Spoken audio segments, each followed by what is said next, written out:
Alright guys, so we are logged into Garmin Connect, as you guys know, or the ones that have watched a couple of videos that I've done before.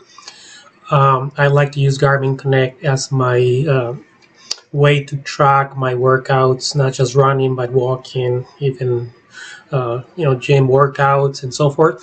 So on your or on mine, I don't know if you guys use Garmin Connect, but in my case, I like to start the dashboard. It shows the most recent upload. I've done other workouts, but I have not uploaded those yet. So therefore, the most recent upload is going to show here on your dashboard, on your think of your home page. So let's go straight, even though it gives here the quick recap, but let's go straight to the actual activity to get the most out of this review of the workout. So let's go into that activity, which is a run that I did on January the 10th, 2021. Not even can count the year, at 4:29 p.m. Okay, this is a run that I did at Michael Pine Creek Park. It's a 5-mile run, and if you would like to check this same distance, this same course, but on the walk or the walking workout, watch my previous video. And it's really the same course, but obviously has different stats because running is this one versus walking, obviously the previous one, which is lasted a lot longer and obviously slower pace and so forth. But this one is going to be a running analysis, which hopefully can give you an idea of looking at the whole course back and forth, as opposed to the other one I cut it short because it would have been a lot longer of a video. So as always, the top of the stats would give us the high level numbers. So 5 miles, 01 is just the very end because I took like 5 seconds to stop the clock or to stop the tracker after I ended the actual distance. So that's why it says 5 miles and 5.01 miles. The time it took me was 44 minutes and 42 seconds. Again, about 5 or 6 seconds is past the actual distance. And the average pace was 8:56 minutes per mile, almost flat, meaning there was an elevation, but because it was a kind of back and forth, it pretty much you could say it's zero because it's the same course in two directions, or the same distance in one direction and then back. And the miles was 515. I'm sorry, not miles, but calories rather. 515 calories for the whole course. Which, if you can do 5 miles, I mean, you depend on your fitness and so forth, you might be able to burn around that, maybe more, maybe a bit less. But think of 500 calories like 100 calories per mile, or 110, in that range. It's a good approach that you can take. On that day at 4:29, last Sunday, the temperature was 49 degrees, kind of nice weather to run because it's a bit in the not cold but cooler side. So it really helps as you start running.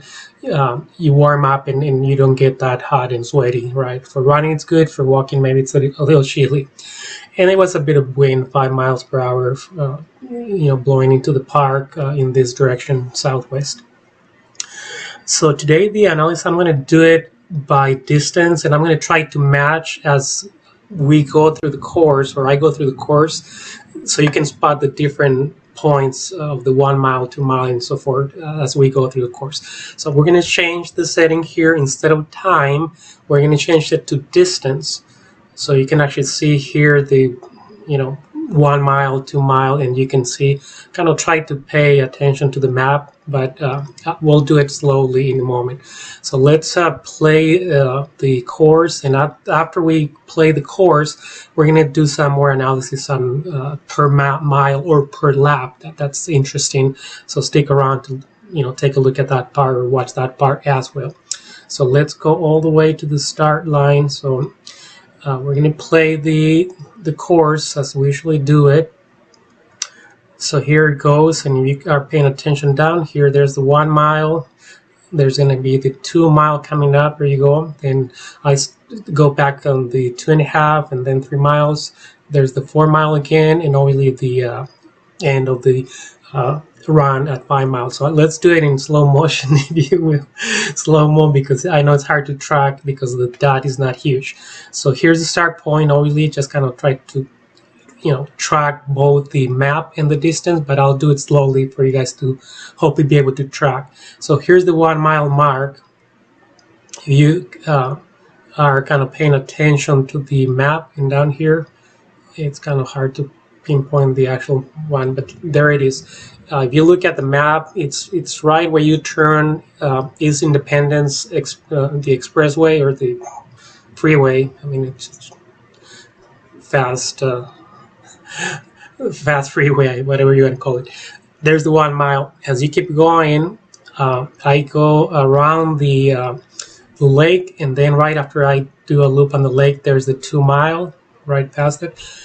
And then at 2.5 miles, that's where I end the course, right? Because if it's going to be 5 miles, 2.5, obviously halfway the distance, and then I just kind of go back, in reverse or in the opposite direction. There's the 3 mile mark, and then the 4 mile mark is kind of where the 1 mile mark was at the beginning, and obviously as you keep going, and there's the end of the course, right? So 5 miles, and we end at the parking lot of the McAlpine Creek Park. And very quickly, just to do some analysis of the other stats that we haven't covered already. The training effect, it's 5.0, which is overvision. Think of 1 being the easiest, 5 being the hardest. It wasn't really hard. I just haven't done much running recently. So when I originally set my kind of my settings to see this, this one probably would have been easier, but because I haven't done much running, it felt like it was a lot harder. And very quickly, and this will be the last part before you watch the actual course, this is a mile per mile analysis. Starting with the first mile, which was the fastest because there's a downhill, and then that makes you go faster at the beginning of the course. So that was 8.28 minutes per mile. Heart rate was 143, obviously, because you rested and it's a downhill, so it's a lot faster. And the stride, or how long are your steps when you're running, was the longest out of the 5 miles. The slowest one, and just so we don't cover too much time anymore, it's going to be mile 3, right? The average pace for that mile was 9 minutes and 15 seconds. 9 minutes and 15 seconds. And the cadence was still about the same, but then you can see here the stride length, it went a lot slower. Or not slower, but shorter, right? So the shorter your steps are, obviously you cover less ground per stride, and that's when you kind of run slower.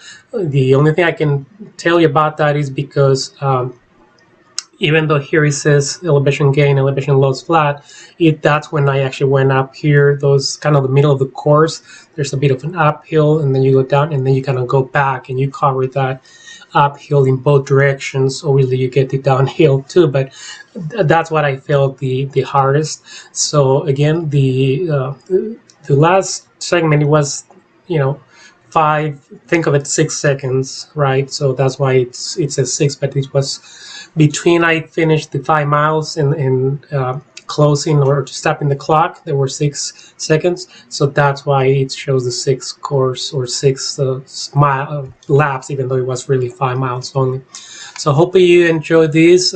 Stick to the course, and 515 calories burned in this 5-mile run, and stick to the course. You watch the video. Hope you enjoy it.